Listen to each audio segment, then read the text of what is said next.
Hello everyone. Today we're going to talk about binomial distributions, and we mentioned it in the previous lesson briefly, but now we're going to dive a little bit deeper into binomial distributions, and we're going to analyze situations involving repeated trials over and over again where we have two possible outcomes, success or failure. We're going to learn how to find the probability of a certain number of successes occurring using a probability distribution function called a PDF and a cumulative distribution function called a CDF.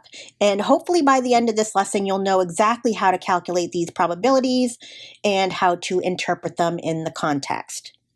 So let's start by looking at the definition of a binomial experiment. We talked about this in the previous lesson, but it's good to review. We have a binomial experiment is a statistical experiment that has the following properties. So these are the properties.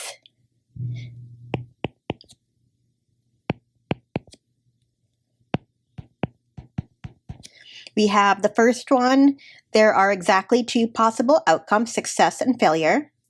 The second one is that n is the fixed number of trials. The third one is that P is the probability of success on each trial, and it's the same for every trial. In other words, the probability of success doesn't change from trial to trial. And then the last characteristic that is necessary for this to be considered a binomial experiment is that each trial is independent. Now, I added in some extra stuff here that we'll talk about. I put the stars next to that.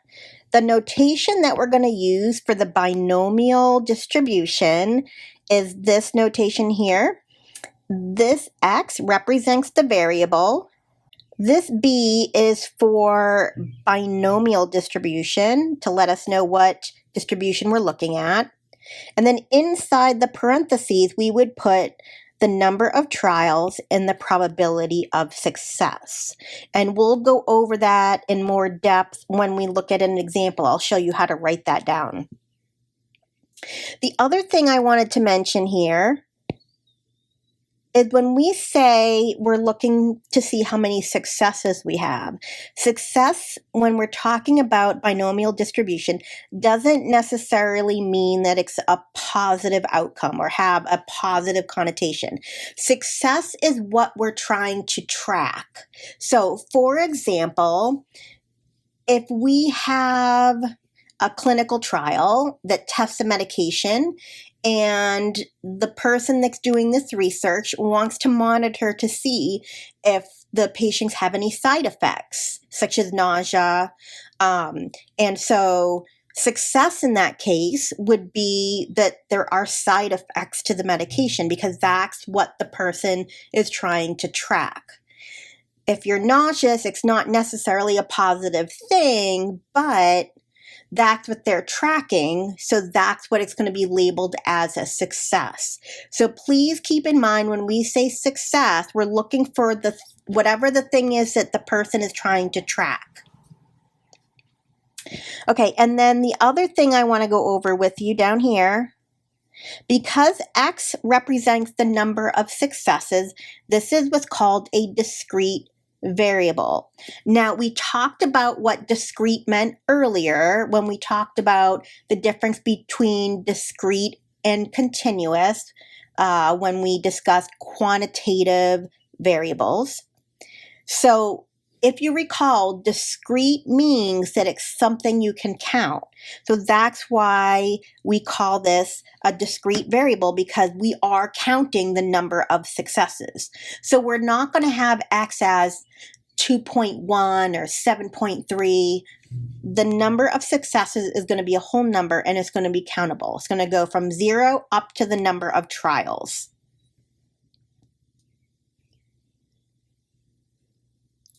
So looking at the next definition box, we have the formula for standard deviation and the formula to find the mean for a binomial distribution. Again, this is review, but it's good to put it in this lesson as well.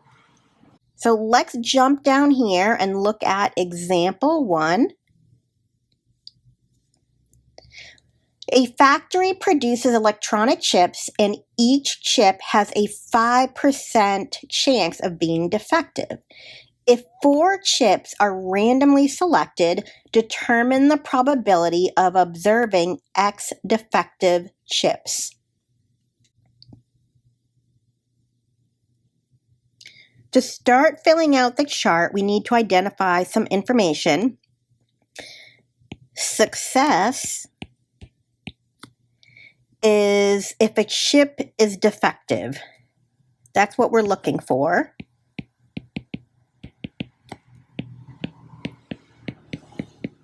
The probability of success is 5%, which is 0.05.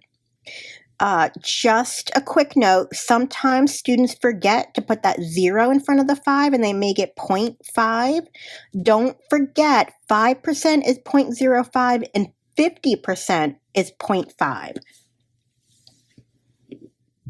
Now, for the defective chips for our variable X, because we're looking at 4 chips, we could have, for X, we could have 0 defective chips, 1 defective chip, 2 defective chips, 3 defective chips, or 4 defective chips. So these are the values that X can be. So when we look at this column here, this is the probability that exactly a certain number of chips has been found to be defective. So if I write this, this means the probability that exactly 0 chips were found defective. The probability that exactly 1 chip has been found defective. The probability that exactly 2 chips have been defective, etc. I'm going to write out the rest of it.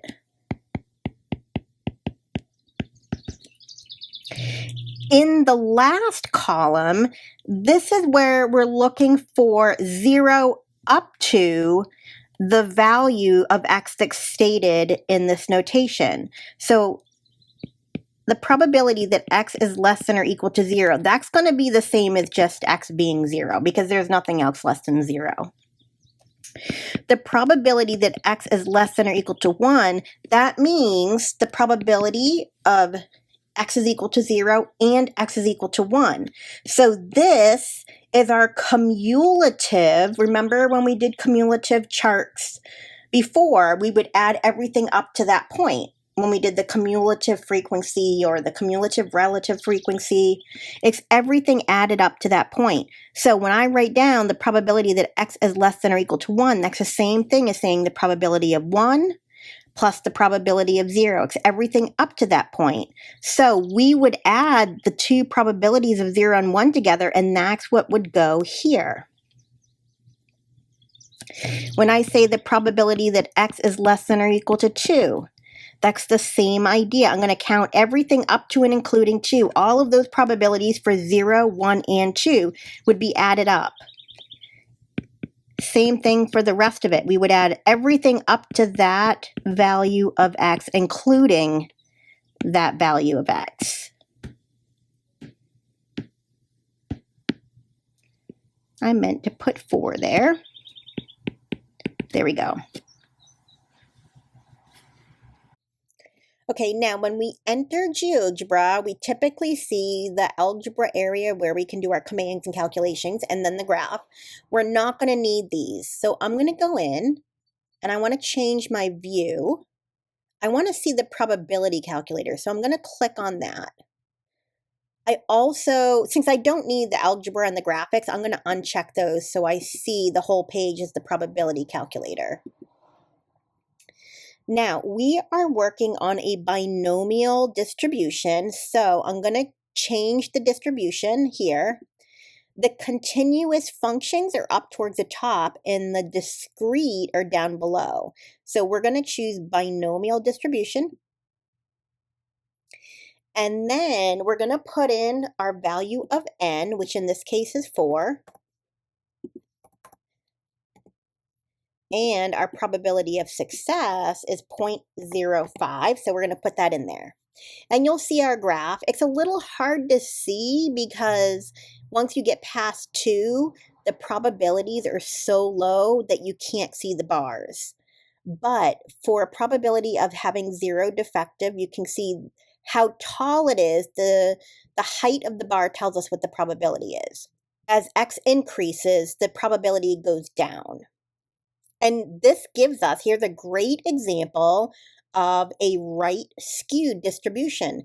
If we imagine that we connect the tops of the bars with a nice smooth continuous curve, it's going to have a tail pointing to the right. So this is going to be right skewed. Now, when you look over here to the right up in the corner, you'll see that it gives the probabilities for exact values. So you'll see the probability that x is 0 is 0.8145 when we round it to 4 decimal places. So I'm going to write that in my chart. So in the column where it has x equals, when x is 0, the probability is 0.8145. I suggest that you do the same while you're watching this. Write down the probabilities. When x is 1, the probability is 0.1715 because we have to round up. That 7 makes the 4 round up. Then for x is equal to 2, we have 0.0135. When x is equal to 3, we have 0.0005 because that 7 makes the 4 go up. And then for 4, if we round it to 4 places, it's just going to be 0 because when we go out 4 places, there's still one more 0 and a 6. So we can only put 0 there if we round it to 4 places. But it's not really 0, it's just really, really small. Now, there's a couple different ways to show our cumulative probabilities. If I want to see everything up to 1, I can highlight these 2 bars by hitting the Shift button, and it shows me the bar for 0 and 1. And down below, you can see that the probability is 0.986. If I want to see everything added up to 2, so everything up to 2 including 2, I would just click on my Shift key and highlight those bars. And now you can see it's showing you the highlighted bars here as well in the bar graph. And now you can see the probability, and it's listing the notation here from 0 to 2, including 0 and 2. The probability is 0.9995 when we round it to 4 places. If I highlight everything up to 3, you can see that the little arrow pops up under 3, even though we don't see the bar because it's super low.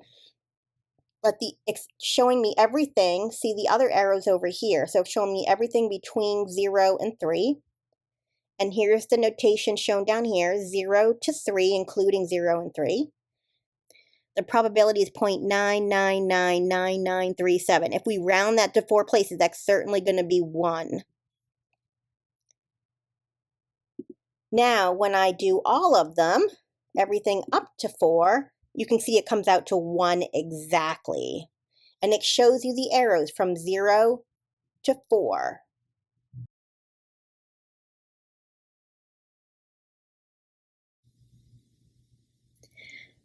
I'm going to add in our probabilities for the cumulative column, the CDF column. When I'm looking at the probability that x is less than or equal to 0, the only value we have for that is 0. We don't have anything less than 0 for x. So that's just going to be 0.8145. When I look at the probability for x is less than or equal to 1, that means the value of x is 0 and 1, so we would add these two together. And when we verify that by looking at the chart, we get 0.986. So you can verify that by using what I just showed you in GeoGebra. Now, when x is less than or equal to 2, we want to add everything up to x is equal to 2. So now we're going to add in the 0.0135 to the 0.986. When we do that, we get 0.9995. For x is less than or equal to 3, I'm now going to add in the x is equal to 3 probability. So I'm adding everything up to 3. I'm adding the 0.8145, the 0.1715, the 0.0135, and now the 0.0005. When I do that and round it, I get 1. Now we know that it wasn't 1, but it's just that when we round it, we get 1. And then when we do the same thing for 4, we get 1.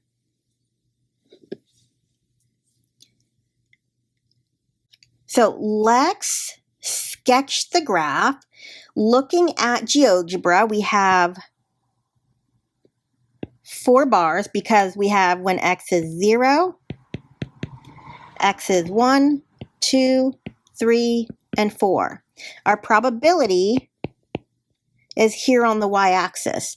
So when I look at 0, I want to make sure that the graph goes up to the probability of x equals 0, which is 0.8145. I'm going to scale this by 0.2s.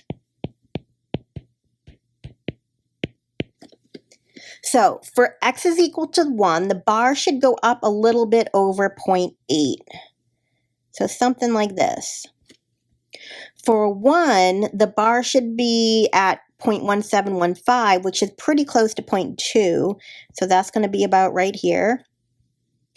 For x is equal to 2, it's super, super small, and that's why it got so small where we couldn't even see it for the last 3.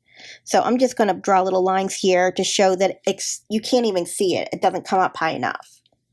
Now, using the chart that we just made, what is the probability of selecting 0 defective chips? That's the probability that x is equal to 0.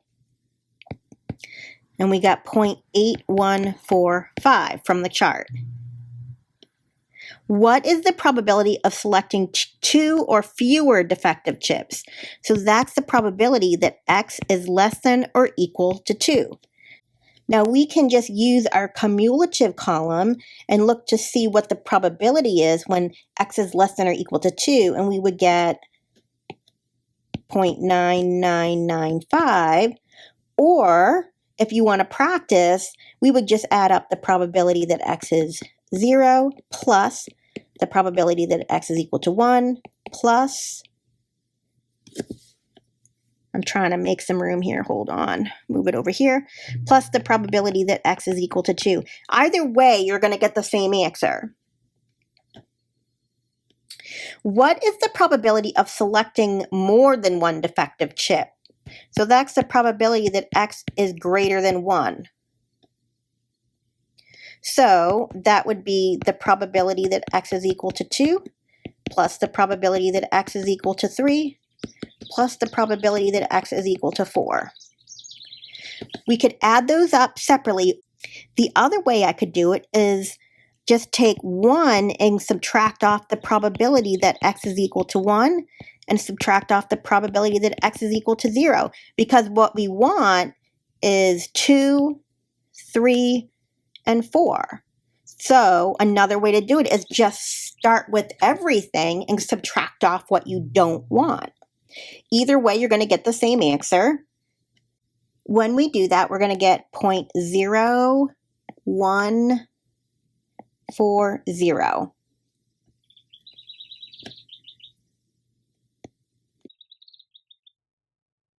So for part D, we're looking for the probability that x is greater than 1. So one way that you can do that, other than adding up all the individual values, I can go down here and tell GeoGebra, here's my x, here's my inequality notation. I want everything from 2 to 4, right? Anything greater than 1 would be 2, 3, and 4 in this situation. So I want to start at 2, and I want to end at 4. So everything 2, 3, and 4. And when I do that, it says the probability that x is between 2 and 4. And it gives me my probability right here. And then it also shows me over here in the table when I do that, which values are being added. So it's adding all of these values here that are the individual values that x is equal to a particular value, and it's showing the total over here, the cumulative. Let's use GeoGebra to actually find the probability for part E. It says, what is the probability of selecting between 1 and 3 defective chips, inclusive, meaning we don't want just what's in between 1 and 3. We want 1, 2, and 3. So we're going to include the 1 and the 3. So down here, I'm going to put in that I want everything greater than or equal to 1. And I want everything less than or equal to 3. 3 is already in here. So I'm going to hit enter. And it's going to tell me the answer is 0.1855 if we round it to 4 places. And notice, again, we have our start and end arrows. So we can verify that we're looking at 1 to 3, right? So here's our start arrow, and it's highlighting the bar for 1, 2, and 3. And you could also verify it by looking over here. It's shading the probabilities for 1, 2, and 3. So the answer to part E is that the probability that x is between 1 and 3, inclusive, is 0.1855. I want to also point out that up here at the top, it gives the mean and standard deviation so that you can check it when you do this by hand. The mean of the binomial distribution is when you take your n times your p. So if I take 4 times 0.05, that's going to give me 0.2. That's my mean. My standard deviation was the square root of my n times my p times my q. My q in this problem is 0.95 because it's the complement of p. P is 0.05, so the chance of getting a defective chip is 5%, 0.05. So the probability of not getting a defective chip is 95% or 0.95. So to find the standard deviation, I would take 4 times 0.05 times 0.95 and then take the square root. And this is that value. So you can verify your calculations by looking up here as well.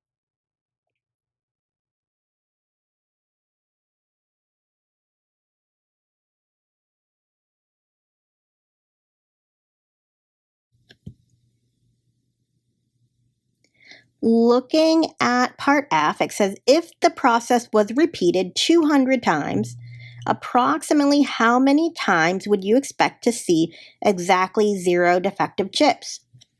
The probability of getting 0 defective chips to be 0.81, 45.